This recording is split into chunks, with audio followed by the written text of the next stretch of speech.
اعوذ باللہ من الشیطان الرجیم بسم اللہ الرحمن الرحیم اللہم صلی علی سیدنا و مولانا محمد وعلی آل سیدنا و مولانا محمد وبارک وسلم۔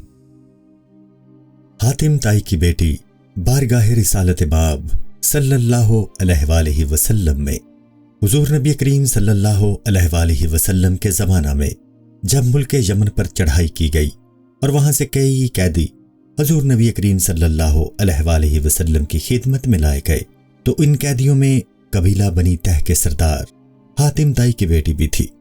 جب ان قیدیوں کے متعلق فیصلہ کرنے کے لیے حضور نبی کریم صلی اللہ علیہ وآلہ وسلم نے مجلس بلائی تو حاتم طائی کی بیٹی نے حضور نبی کریم صلی اللہ علیہ وآلہ وسلم سے کہا کہ میں بنی تہ کے سردار حاتم طائی کی بیٹی ہوں اور میرا باپ اپنی سخاوت میں بے مثل تھا، کوئی سائل میرے باپ کے دروازے سے خالی نہ لوٹتا تھا۔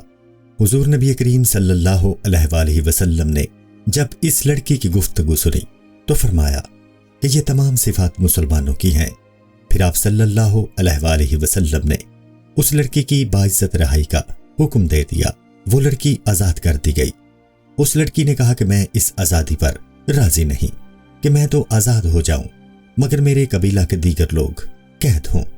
حضور نبی کریم صلی اللہ علیہ وآلہ وسلم نے جب اس لڑکی کی بات سنی تو فرمایا کہ تمام قیدیوں کو رہا کر دیا جائے، اور پھر وہ تمام قیدی باعزت واپس ملک یمن روانہ ہو گئے۔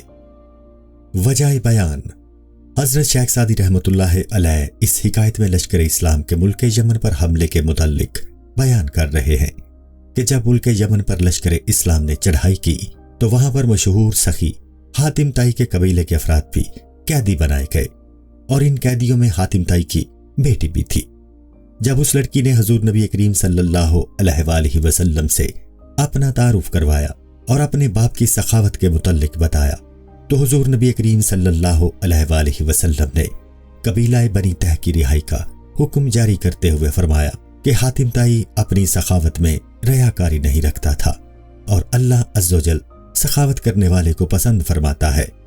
نیز دین اسلام نیکی کا کام کرنے والوں کی حوصلہ افزائی کرتا ہے، اور اپنے مال کو دوسروں پر خرچ کرنا بڑی نیکی ہے۔ جہاں تک ممکن ہو کسی کا دل نہ دکھاؤ۔ حضرت شیخ سعدی رحمۃ اللہ تعالی علیہ اس حکایت میں اپنا قصہ بیان کرتے ہیں کہ میں ایک مرتبہ کچھ بزرگوں کے ہمراہ کشتی میں سوار تھا۔ ہماری کشتی کے پیچھے ایک اور چھوٹی کشتی آ رہی تھی جو ڈوب گئی، اور اس میں سوار دو بھائی بھنور میں پھنس گئے۔ بزرگوں میں سے ایک نے ہماری کشتی کے ملاح سے کہا کہ ان دونوں کو پکڑ کر زندہ نکال لو تو تمہیں ایک کے بدلے 50 دینار ملیں گے۔ ملاح لبکا اور اس نے ایک کو زندہ نکال لیا جبکہ دوسرا ڈوب کر مر گیا۔ حضرت شیخ سعدی رحمۃ اللہ تعالی علیہ فرماتے ہیں کہ میں نے کہا کہ یہ اس لیے مر گیا کہ اس کی زندگی مزید باقی نہ تھی، اور شاید اسی وجہ سے تو نے اسے پکڑنے میں کوتاہی کی۔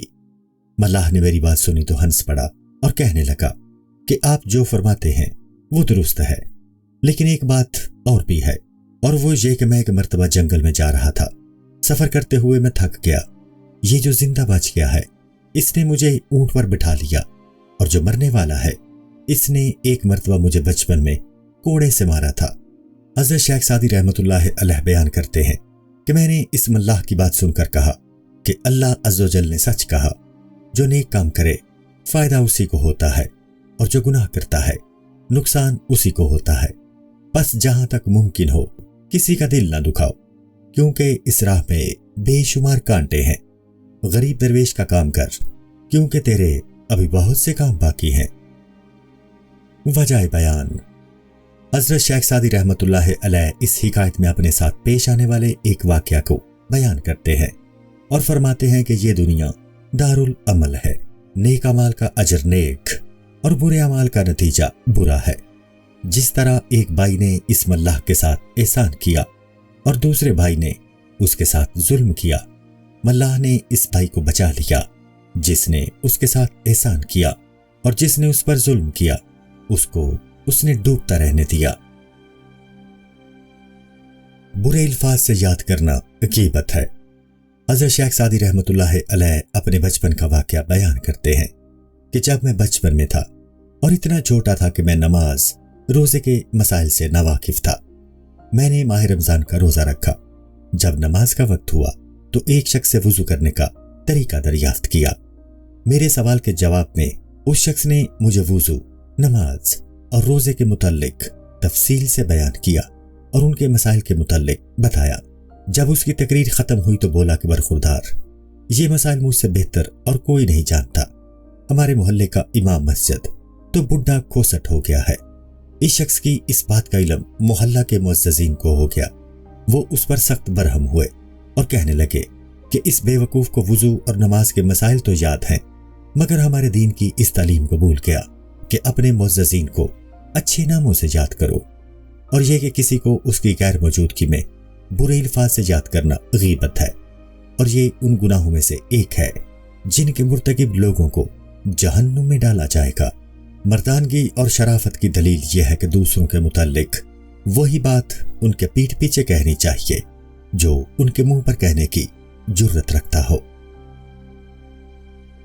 وجہ بیان: حضرت شیخ سعدی رحمۃ اللہ علیہ اس حکایت میں اپنے بچپن کا قصہ بیان کرتے ہیں کہ میں جب نماز اور روزہ کے مسائل سے ناواقف تھا تو میں نے ایک شخص سے وضو کا طریقہ دریافت کیا، اور اس شخص نے مجھے وضو کے مسائل بتانے کے بعد متکبرانہ انداز میں کہا کہ یہ مسائل مجھ سے بہتر اور کوئی نہیں جان سکتا، اور محلہ کی مسجد کا امام بوڑھا جاہل ہے۔ اہل محلہ نے اس شخص کی سرزنش کی اور کہا تو دین کے مسائل تو جانتا ہے، مگر یہ نہیں جانتا کہ کسی کو برے الفاظ سے یاد کرنا غیبت ہے، اور غیبت کے مرتکب لوگ جہنم میں ڈالے جائیں گے۔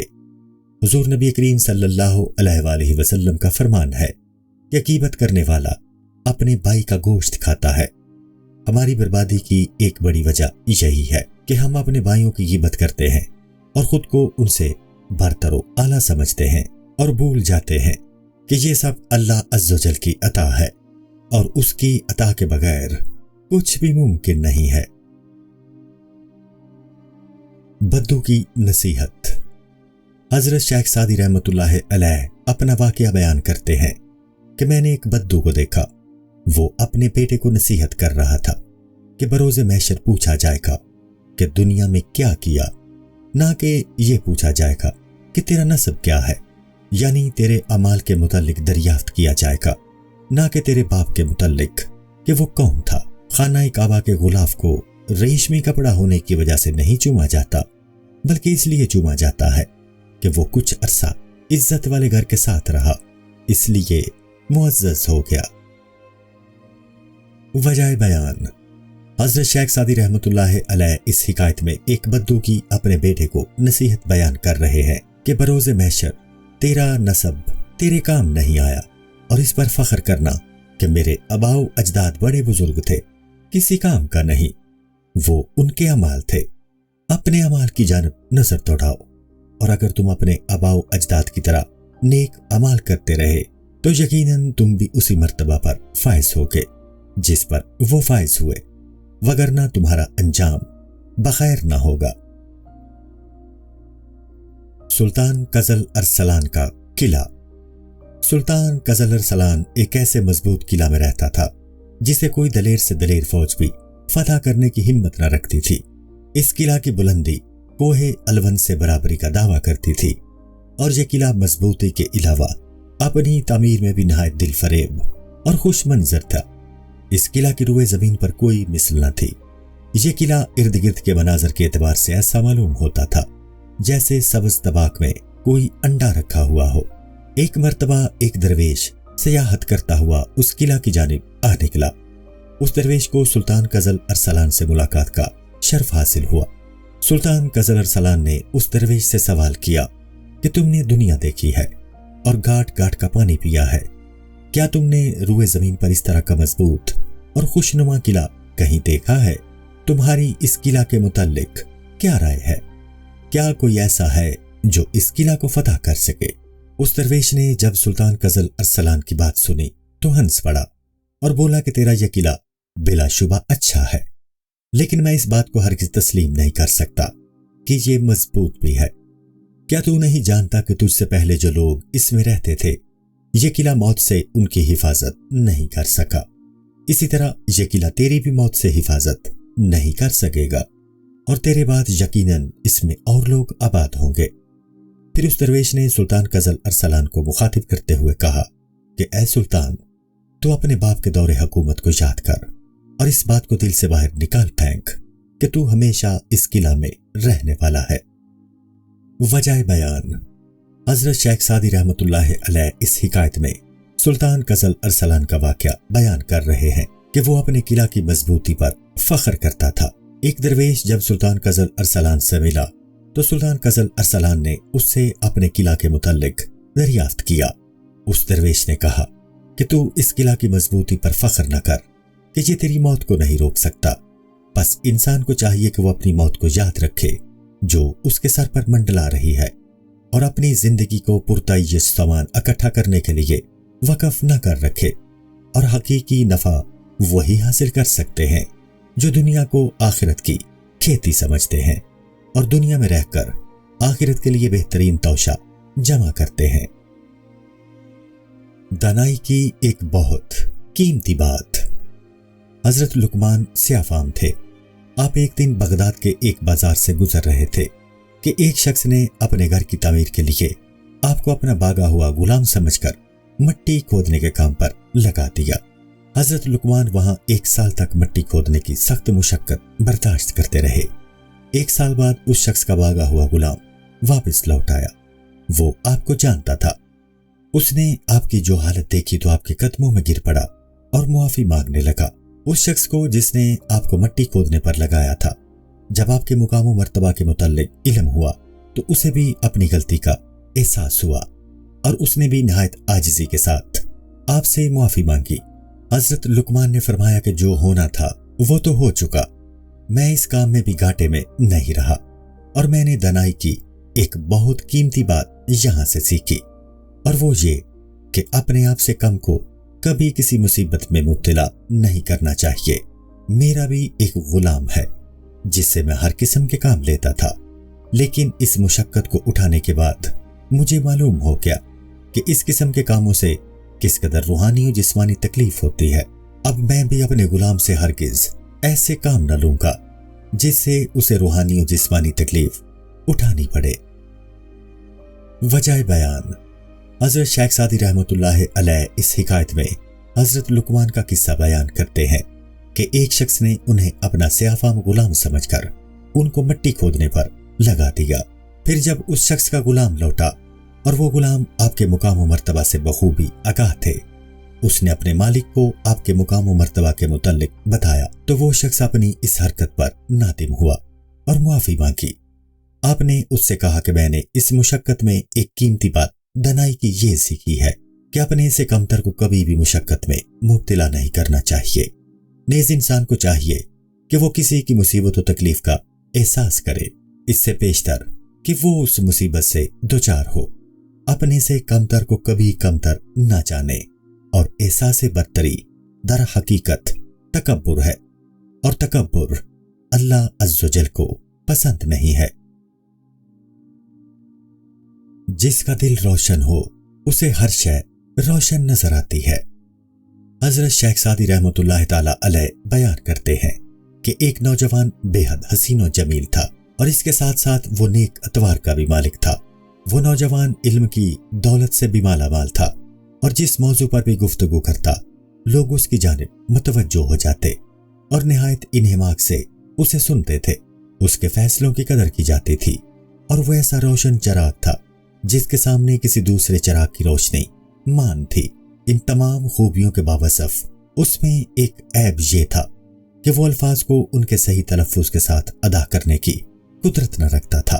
ایک روز ایک بزرگ کی محفل میں اس نوجوان کا ذکر ہوا تو میں حضرت شیخ سعدی رحمۃ اللہ علیہ نے اس نوجوان کی اس کمزوری کا ذکر کیا، اور پھر اپنی رائے دیتے ہوئے کہا کہ میرے نزدیک اس کی گفتگو میں یہ نقص اس لیے بھی ہے کہ اس کے سامنے کے دانت صحیح نہیں ہے۔ میری بات سننے کے بعد وہ بزرگ ناراض ہوتے ہوئے بولے کہ مجھے حیرانگی ہوتی ہے کہ اتنی خوبیاں دیکھنے کے بعد بھی تم اس نوجوان کے ایک معمولی عیب پر نظر رکھے ہوئے ہو۔ کیا یہ افسوس کا مقام نہیں کہ طاؤس کو دیکھنے والے کی نظر اس کے بدزیب پیروں پر ہی مرکوز رہے۔ بہتر تو یہ ہے کہ انسان ہنر اور خوبیاں دوسروں کی ذات میں تلاش کرے اور عیب اپنی ذات کے دیکھے۔ یاد رکھو کہ دنیا میں اچھائیاں بھی ہیں اور برائیاں بھی، جس طرح گلزار میں پھول بھی ہوتے ہیں اور خار بھی۔ جس کا دل میلا ہو اسے ہر چیز میلی نظر آتی ہے، جس کا دل روشن ہو اسے ہر شے روشن نظر آتی ہے۔ وجہ بیان، حضرت شیخ سعدی رحمۃ اللہ علیہ اس حکایت میں ایک نوجوان کا قصہ بیان کرتے ہیں کہ وہ علم و گفتگو میں بے مثل تھا، مگر اس میں ایک عیب تھا کہ وہ الفاظ کا تلفظ صحیح ادا نہ کرتا تھا۔ جب آپ رحمۃ اللہ تعالی علیہ نے اس کے اس نقص کا ذکر کیا تو ایک بزرگ نے آپ رحمۃ اللہ تعالی علیہ کو نصیحت کی کہ تم اس کی بے شمار خوبیوں کی بجائے اس کے ایک معمولی نقص پر نظر رکھے ہوئے ہو، جبکہ بے عیب ذات تو صرف اللہ عز و جل ہی کی ہے۔ دوسروں کے عیب تلاش کرنے کی بجائے اپنے عیوب پر نظر دوڑاؤ اور انہیں دور کرنے کی کوشش کرو۔ دنیا میں نیکی اور برائی ساتھ ساتھ ہے، اور جس کا دل میلا ہوگا اسے ہر چیز میلی نظر آئے گی، جبکہ جس کا دل صاف اور اجلا ہوگا اسے ہر شے صاف اور اجلی دکھائی دے گی۔ السلام علیکم۔ پوری کتاب دیکھنے کے لیے ہمارے یوٹیوب چینل صوفی سما کی پلے لسٹ میں جائیں۔ یہاں آپ کو مختلف بزرگوں کی کتابیں ملیں گی، اور جو کتاب پوری نہ ہوئی اس پر کام تیزی سے ہو رہا ہے اور ریگولر بیسس پر اپلوڈ ہوتی رہتی ہیں۔ آپ سے گزارش ہے کہ آپ ہمارے یوٹیوب چینل کو سبسکرائب کر لیں اور بیل نوٹیفیکیشن پر کلک کر لیں تاکہ ہماری آنے والی کتابیں آپ کو ملتی رہیں۔ جزاک اللہ خیر۔